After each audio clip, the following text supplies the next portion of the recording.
Hello दोस्तों, कैसे हो आप लोग। उम्मीद है सब कुशल मंगल होगा। आज हम 2020 में आई नो एस्केप मूवी को एक्सप्लेन करेंगे। इस मूवी की IMDb रेटिंग 5.4 है। मूवी शुरू करने से पहले आप लोगों से एक रिक्वेस्ट है, अगर आपको मेरी एक्सप्लेनेशन अच्छी लगी तो शेयर और सब्सक्राइब जरूर कर देना। मैं हूँ आपका दोस्त अक्षय। चलिए मूवी शुरू करते हैं। मूवी शुरू होते ही हम सोशल मीडिया स्टार कोल टर्नर को देखते हैं, जो अपने दोस्तों के साथ मॉस्को जा रहा था, क्योंकि कोल अपने फॉलोअर्स बढ़ाने के लिए नए नए चैलेंजेस लेता रहता था। और इस बार का उसका चैलेंज है मॉस्को के एक एस्केप रूम से उसको जिंदा बाहर आना है। और अगर आपको ये नहीं पता कि एस्केप रूम क्या होता है तो मैं आपको बता दूं, एस्केप रूम वो होता है कि आपको हर नेक्स्ट लेवल या हर नेक्स्ट स्टेज पे जाने के लिए एक एक क्विज यानी कि पहेली को सॉल्व करना होता है। उसके बाद ही आप नेक्स्ट लेवल पे जा सकते हैं। कोल अपने 4 दोस्त थॉमस, एरिन, सैम और डैश के साथ जा रहा था। डैश अपने सारे दोस्तों को ये बताता है कि मॉस्को में मेरा एक दोस्त एलेक्सी है और वो बहुत अमीर है और वही हमारे लिए सब कुछ अरेंज करने वाला है। ये सुनकर कोल और भी ज्यादा खुश हो जाता है। और यहाँ हमें ये भी देखने को मिलता है कि कोल एरिन को पसंद करता है। थोड़ी ही देर में ये सब लोग मॉस्को लैंड हो जाते हैं और कुछ गड़बड़ी करने के चक्कर में एयरपोर्ट पुलिस डैश को गिरफ्तार कर लेती है। कोल उन पुलिस वालों को समझाने की कोशिश करता है, लेकिन उन पुलिस वालों को इंग्लिश नहीं आती है। वो अपनी लोकल लैंग्वेज रशियन में ही बात कर रहे थे। तभी वहाँ पर एक आदमी आता है जो उन पुलिस वालों को अपना इंट्रोडक्शन देता है, जिसे देखकर वो पुलिस वाले डरकर वहाँ से निकल जाते हैं। और इसका इनाम एलेक्सी होता है। यही वो डैश का फ्रेंड है जो इन्हें यहाँ एस्केप रूम में ले जाने वाला है।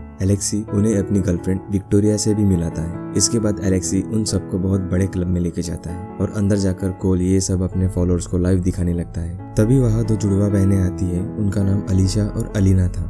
वो दोनों कोल से कहती है, हम आपका व्लॉग देखते हैं और आपके बहुत बड़े फैन हैं। ये सब सुनकर कोल बहुत खुश हो जाता है और उन दोनों को अपने लाइव वीडियो में ले लेता है। लेकिन तभी थॉमस बताता है कि पीछे कुछ लोग एरिन के साथ बदतमीजी कर रहे हैं। ये सब देखकर कोल वहां जाता है और उन लोगों से झगड़ा करने लगता है, लेकिन उनके पास गन्स थी, जिससे ये पता चलता है कि वो लोग किसी गैंग के मेंबर्स थे। वहाँ पर एलेक्सी के बॉडीगार्ड्स आते हैं और उन लोगों को वहां से भगा देते हैं। लेकिन जाते जाते वो गुंडा इन लोगों को धमकी देकर जाता है, जिसके बाद ये लोग क्लब से निकलकर अपने अपने कमरे में चले जाते हैं। अगले दिन सभी लोग एलेक्सी की बताई हुई जगह पर जाते हैं, पर कोल और एरिन एलेक्सी की स्पेशल भेजी हुई कार में जाते हैं। बीच रास्ते में इन लोगों को कहीं पर उतरना था, लेकिन कार का ड्राइवर उन लोगों को वहां पे उतरने नहीं देता। ड्राइवर कहने लगता है कि एलेक्सी ने आप लोगों को डायरेक्ट उनके पास ले जाने के लिए बोला है। कोल ड्राइवर से रिक्वेस्ट करता है, इसलिए ड्राइवर उन्हें थोड़ी देर के लिए बाहर जाने की परमिशन दे देता है। और ड्राइवर कोल को रशियन पैसे भी देता है, क्योंकि कोल के पास रशियन पैसे नहीं थे। इसके बाद कोल और एरिन थोड़ी देर अकेले में एंजॉय करते हैं। फिर ये एक होटल में चले जाते हैं। यहाँ पर कोल बिल पे करने के लिए अपनी जेब से पैसे निकालता है। उसमें से एक कागज नीचे गिर जाता है, जो कि वेटर उसे उठाकर दे देता है। और वो कागज देखने के बाद वेटर बिल के पैसे नहीं लेता और वेटर उनसे ये कहता है कि ये कॉफी मिस्टर एलेक्सी की तरफ से है और अब आपको जाना चाहिए और ड्राइवर आपका बाहर वेट कर रहा है। एरिन थोड़ी सी सरप्राइज हो जाती है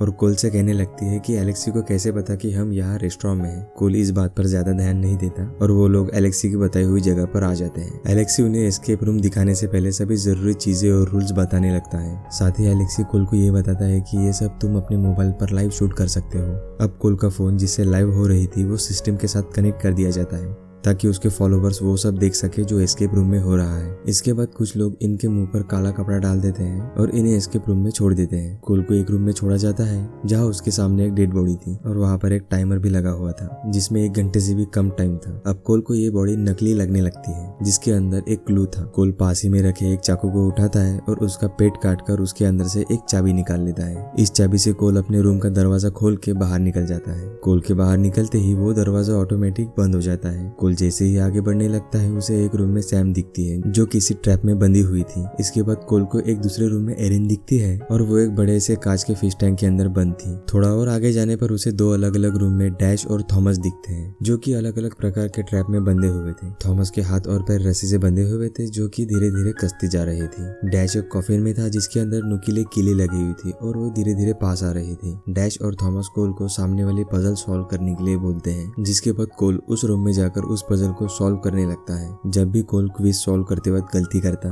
तो थॉमस की रस्सियां और भी टाइट हो जाती और डैश की तरफ वो नुकीले कीले आने लगती, पर किसी तरह कोल उस क्विज को सॉल्व कर लेता है, जिसके बाद थॉमस और डैश उस ट्रैप से आजाद हो जाते हैं और उन दोनों के रूम का दरवाजा भी खुल जाता है, जिससे वो दोनों बाहर आ जाते हैं। जिसके बाद ये तीनों सैम को बाहर निकालने के लिए सैम के सामने वाला पजल सॉल्व करने लगते हैं। लेकिन इस पजल की खास बात ये थी कि जैसे जैसे पजल सॉल्व होगी सैम को उतने ही तेज शॉक लगते रहेंगे और ये तीनों किसी तरह इस पजल को सॉल्व कर लेते हैं है, जिसके बाद सैम का ट्रैप भी खुल जाता है और उसके रूम का दरवाजा भी खुल जाता है और वो रूम से बाहर आ जाती है। सैम उन तीनों पर चिल्लाने लगती है और ये गेम बीच में ही छोड़ने के लिए बोलती है। फिर ये तीनों मिलकर सैम को ये समझाने लगते हैं कि ये सिर्फ एक गेम है और साथ ही एलेक्सी भी उन्हें यही कहता है जो उन्हें सीसीटीवी कैमरे के थ्रू देख रहा था। एलेक्सी के समझाने पर सैम मान जाती है और वो चारों एरिन के कमरे की तरफ बढ़ते हैं। लेकिन जब वे एरिन के पास जाते हैं तब एरिन जिस ग्लास टैंक में बंद थी उसमें पानी भरना चालू हो जाता है और इन सब लोगों को एरिन के हाथ में एक चाबी दिखती है। इन लोगों को कुछ आइडिया नहीं थी कि उस चाबी का करना क्या है और उनके पास टाइम भी कम था क्योंकि एरिन का ग्लास टैंक बहुत तेजी से भर रहा था। ये चारों मिलकर एरिन के सामने वाली पजल को सॉल्व करने लगते हैं और ये सॉल्व भी कर लेते हैं, जिसके बाद एरिन का रूम का दरवाजा खुल जाता है लेकिन उसका ट्रैप नहीं खुलता। ये लोग उस ग्लास को ऊपर से खोलने की कोशिश करते हैं लेकिन नहीं खुलता।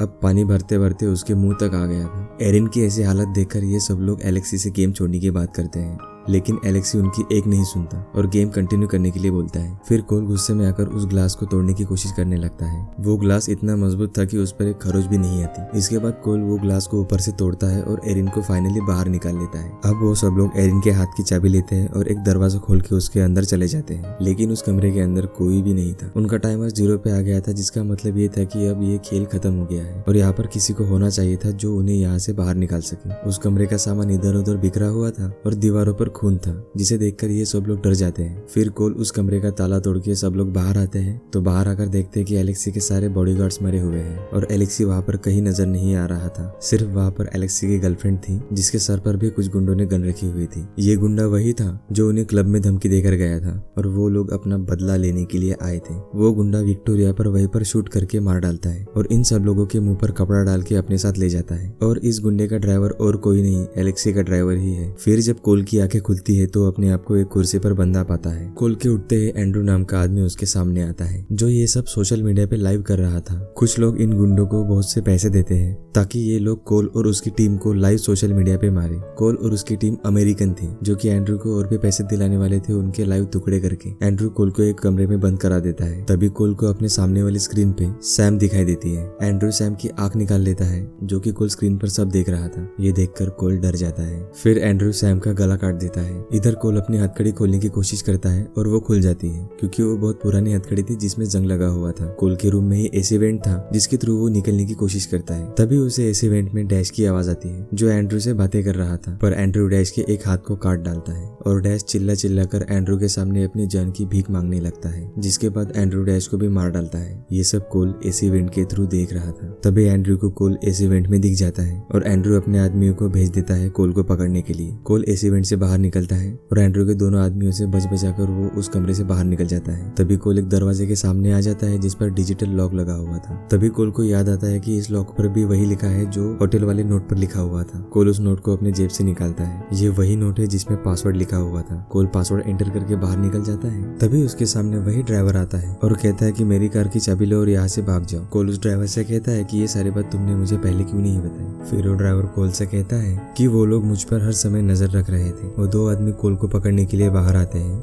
तभी कोल गाड़ी के पीछे छुप जाता है और कोल के बदले ड्राइवर को अपने साथ ले जाते हैं। अब कोल यहाँ से भागने का प्लान कैंसिल कर देता है। वो फिर से अंदर जाता है अपने दोस्तों की मौत का बदला लेने के लिए। अंदर जाते ही उसे उसका दोस्त थॉमस दिखता है जिसको बहुत बुरी तरह से उन लोगों ने मारा था। कोल थॉमस को छुड़ाता है और उसे लेके वहाँ से भागने लगता है। तभी एक आदमी उन्हें देख लेता है और ये दोनों उससे बचने के लिए एक रूम में चले जाते हैं और रूम को अंदर से बंद कर देते हैं। यहाँ पर कोल थॉमस को बताता है कि सैम और डैश को इन लोगों ने मार दिया है। ये सुनकर थॉमस थोड़ा घबरा जाता है, जिससे थॉमस की आवाज उस कमरे से बाहर चली जाती है और बाहर खड़े उस आदमी को पता चल जाता है कि थॉमस और कोल किस कमरे में छुपे हुए हैं और वो दरवाजा तोड़ने लगता है। तभी कोल को उस कमरे में एक रास्ता दिखता है और वो दोनों उसमें चले जाते हैं और वहां से भागने लगते हैं। ये लोग भागते भागते एक लिफ्ट के पास आते हैं और लिफ्ट का इंतजार करने लगते हैं, पर एक आदमी उन्हें देख लेता है और फायरिंग करते करते उनकी तरफ दौड़ने लगता है। उन दोनों को एक भी गोली नहीं लगती, लेकिन वो आदमी थॉमस को लेके नीचे कूद जाता है, जिससे थॉमस की वहीं पर मौत हो जाती है। कोल उस आदमी की गन उठा लेता है और उसे किसी की आवाज आती है। कोल उस आवाज का पीछा करता है और उसे एक कमरे में एलेक्सी दिखता है। तब कोल को पता चलता है कि इस सब का मास्टरमाइंड एलेक्सी ही था, उसने ही सबको मारा था। फिर एलेक्सी के आदमी एलेक्सी को एक नोट दिखा के कहते हैं कि इसी वजह से कोल यहाँ से भाग पाया था। एलेक्सी अपने ही ड्राइवर को गोली मार देता है क्योंकि उसने कोल की मदद की थी यहाँ से भागने में। ये सब देख के कोल यहाँ से भागने लगता है कि तभी उसे एक कमरे में एरिन दिखती है जिसके गाल को एक आदमी लाइव कैमरे के सामने काट रहा था। फिर कोल उस आदमी को गन दिखा के एरिन को छोड़ने के लिए कहता है और उन्हें छोड़ने के बदले में कोल उसे बहुत सारे पैसे देने की बात करता है। फिर वो आदमी कोल से कहता है कि तुमसे ज्यादा पैसे मुझे तुम्हें मारने के लिए मिलेंगे। जाएंगे, तो मैं ये सौदा कैंसिल करता हूँ। ये सुनकर कोल उसे गोली मारता है, लेकिन गोली उसके कंधे पर लगती है, जिससे वो बच जाता है। कोल के पास जो गन होती है उसमें सिर्फ एक गोली होती है, जिससे वो दोबारा से शूट नहीं कर पाता। जिससे गुस्सा होकर वो आदमी कोल के सामने ही एरिन के सर में गोली मारकर उसे मार देता है। फिर उस आदमी के साथी भी वहाँ पर आ जाता है, जिनसे बचकर कोल वहाँ से निकल जाता है। वो ये देखता है कि उसके सामने ही एलेक्सी खड़ा हुआ है। एलेक्सी कोल से कहता है,